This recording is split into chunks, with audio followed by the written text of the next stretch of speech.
Welcome to Guide Guru. We hope this video helps. You start by preparing the clip so the graph is visible. Select the clip in the timeline and choose Clip Keyframe's Time Remapping Speed. This exposes the blue speed band. Once done, switch to the pen tool and click to add keyframes at the exact frames you want to adjust. Make sure to also open Effect Controls when you are editing property graphs for effects, because the same graph concepts apply. This lets you see and edit value curves directly. Now you refine motion by shaping the curve. Grab a keyframe handle and pull to form a Bezier tangent.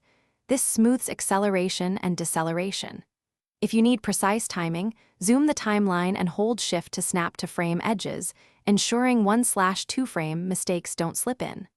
Once done, right-click a keyframe to change interpolation to linear, continuous Bezier, or auto Bezier. Changing the type explains the how and why. Finish by previewing the changes and rendering a short section for accurate playback.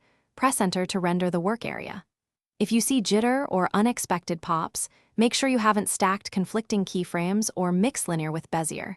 Simplify the curve or delete redundant keyframes, then recreate smoother tangents. Finally, export a short test clip to confirm speed and easing.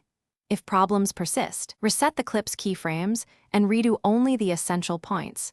This isolates where an error began.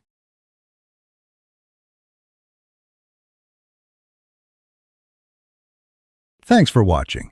Consider subscribing if we helped you today.